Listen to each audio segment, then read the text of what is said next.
नमस्कार दोस्तों। आज 26 मार्च वार गुरुवार, मैं ट्रेडर M9 आपका स्वागत है हमारे यूट्यूब चैनल हंटर ट्रेड 144 पर। अच्छा दोस्तों, तो बात करते हैं आज की गोल्ड की ट्रेडिंग स्ट्रेटजी से के बारे में। इससे पहले हम बात कर लेते हैं कल के जो इसके सेल बाय के जोन थे, वहाँ मार्केट ने क्या किया। अच्छा दोस्तों, ये जो मैं वीडियो अपलोड कर रहा हूँ ये आपके एजुकेशन पर्पज के लिए है, इसे आप फाइनेंशियल तौर पे ना लें। और बात करते हैं सबसे पहले आज के डाटा की। तो आज इंडियन टाइम पे 6 PM पे अनएम्प्लॉयमेंट क्लेम का डाटा है, बेरोजगारी दावे का। ये न्यूज़ ज़्यादा इफेक्ट नहीं डालती है, लेकिन मार्केट इतना वोल्टाइल चल रही है, इसके कारण हर छोटी सी न्यूज़ भी बहुत ज़्यादा मार्केट के अंदर इफेक्ट कर रही है। तो आप 6 PM से पहले पहले अपना डेस्कटॉप साफ कर लें, जो भी अपना प्रॉफिट है उसको बुक कर लें, और आधा घंटा पहले और न्यूज़ से आधा घंटा बाद तक ट्रेड से अवॉइड करें। ठीक है दोस्तों। अच्छा, उसके बाद बात कर लेते हैं कल के एनालिसिस की। तो कल ये एक डार्क जोन बताया था आपने, सेल का जोन, सप्लाई का जोन। ठीक है। और मार्केट के अंदर एक सेल साइड की ये लिक्विडिटी थी, और सेकंड लिक्विडिटी 4316 पे। और जो बाई साइड की लिक्विडिटी थी, पहली लिक्विडिटी थी 4496, और सेकंड लिक्विडिटी थी 4533। इसने बाई साइड की दोनों लिक्विडिटी को हंट किया। ठीक है। जिन लोगों ने सेल की हुई थी उन्होंने उनके इन्होंने इसने एसल हंट किए। उसके बाद ये स्ट्रॉन्ग सेल का जोन था, अ, ये। ठीक है। और कल पूरा दिन मार्केट रेंज बाउंड रही। ठीक है। इसी सप्लाई के जोन को टच करके सेल आती रही, बार बार इसको टच किया और यहाँ से सेल आती रही। अभी तक इस सप्लाई के जोन को मार्केट टेस्ट करके नीचे आ रही है। उसके बाद अभी इसने H1 के अंदर ये जोन बनाया, बाय का डिमांड का जोन बनाया H1 के अंदर। ठीक है। तो इस डिमांड के जोन को टच करके मार्केट ऊपर उठने की कोशिश कर रही है। अच्छा दोस्तों, देखते हैं आज के गोल्ड के एनालिसिस। तो सबसे पहले चार्ट को कर लेते हैं साफ एंड क्लीन। अच्छा दोस्तों, अब चलते हैं सबसे पहले रोज की तरह डे के अंदर।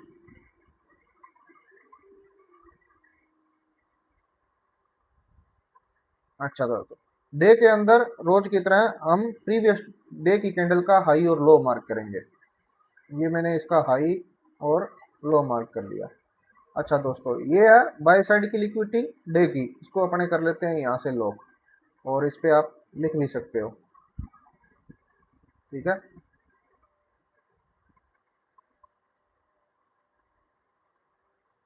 डे की हाई की लिक्विडिटी, इसको थोड़ा कैपिटल में कर लेते हैं, डे की हाई की।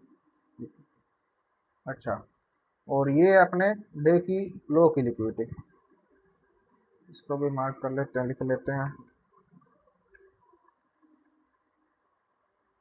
अच्छा, ये डे की लो की लिक्विडिटी आ गई, और वो हाई की। अच्छा, उसके बाद देख लेते हैं और लिक्विडिटी कहाँ कहाँ पड़ी है। तो ये लोगों के बाई साइड के एसल पड़े हैं यहाँ, इसको भी मार्क कर लेते हैं और लिख लेते हैं डे की लो की लिक्विडिटी। ठीक है, ये मैंने लगा लिया। उसके बाद जो लिक्विडिटी है उसको भी मार्क कर लेते हैं। अच्छा, उसके बाद जो बाई साइड के ये सेल साइड की लिक्विडिटी पड़ी है, जिन लोगों ने बाई की है उनके एसल यहाँ पड़े हैं, तो इसको भी अपने मार्क कर लेते हैं और लिख लेते हैं डे की लो साइड की लिक्विडिटी। अच्छा, ये है मार्केट के टारगेट पॉइंट। अगर मार्केट सेल आती है तो उसके ये टारगेट पॉइंट रहेंगे, फिर ठीक है, इनको अचीव करने की कोशिश करेगी। और अगर मार्केट बाय जाती है तो उसके टारगेट पॉइंट है पहला ये, और उसके बाद बाय साइड की जो लिक्विडिटी है ये। ठीक है, तो यहाँ पे इसको फिर अपने लिख लेते हैं, डे की हाई की लिक्विडिटी। अच्छा, उसके बाद उसका नेक्स्ट टारगेट रहेगा ये,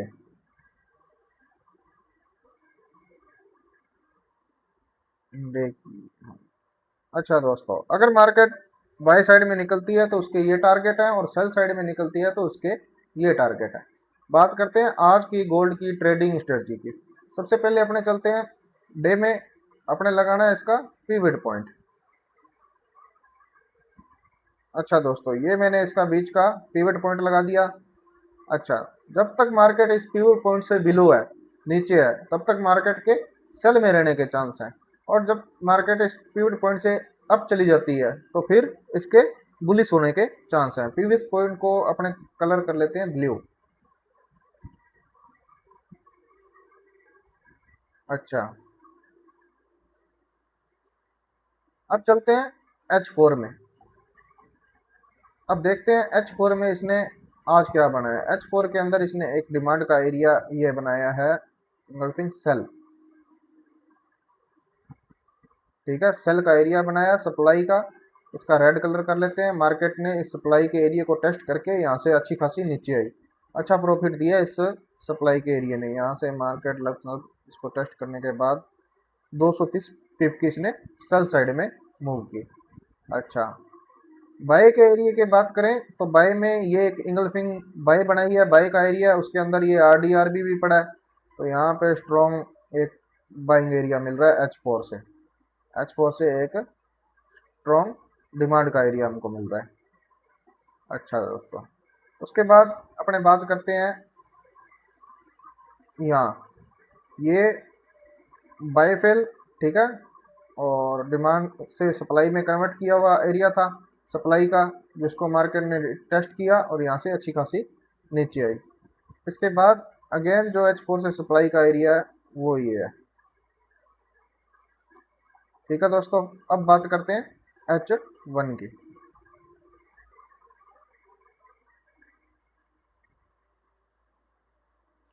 मार्केट पिवट पॉइंट से नीचे है, ठीक है, और ये इसने एक बाय का जोन बनाया सप्लाई का। H1 के अंदर इंगल्फिंग बाय बनाई है, और ये डिमांड का जोन था। ठीक है, इसको अब टेस्ट करके मार्केट ऊपर उठने की कोशिश कर रही है। अच्छा दोस्तों, उसके बाद H4 से जो इसने सप्लाई का एरिया बनाया है वो ये इंगल्फिंग सेल बनाई है, ये वाली। इस ग्रीन कैंडल को 4-5 कैंडलों में मिलकर इंगल्फ किया, मार्केट गई है, इसको टेस्ट किया, टेस्ट करने के बाद यहाँ से सेल आई। अच्छा दोस्तों, इसके बाद इसने क्या किया है, यहाँ एक सप्लाई का अपना और एरिया निकल के आ रहा है, इसको भी मार्क कर लेते हैं, रेड कर लेते हैं इसका कलर। अच्छा, अभी एक बार मैं इस H4 को स्पॉट को हटा दूँ ऊपर से। अच्छा दोस्तों, ये जो एरिया निकल के आया अपने पास डार्क, ये कल वाला एरिया अपना, इसका कलर कर लेते हैं, इसका चेंज येलो कर देते हैं। अच्छा,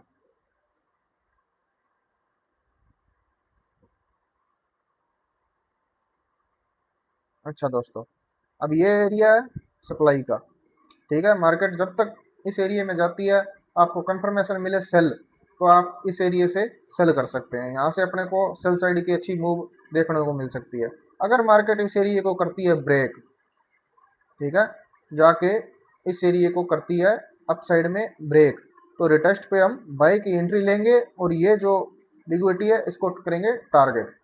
ठीक है, इस हाई को लिक्विडिटी को करेंगे टारगेट। अगर मार्केट इस हाई की लिक्विडिटी को टारगेट लेके काफी ऊपर निकल जाती है, H4 की स्ट्रॉन्ग बाई की कैंडल इसके ऊपर क्लोज करा देती है, तो रिटेस्ट पे फिर हम सेल नहीं करेंगे, बाई करेंगे, और इससे ऊपर की जो लिक्विडिटी है उसको करेंगे फिर हम टारगेट।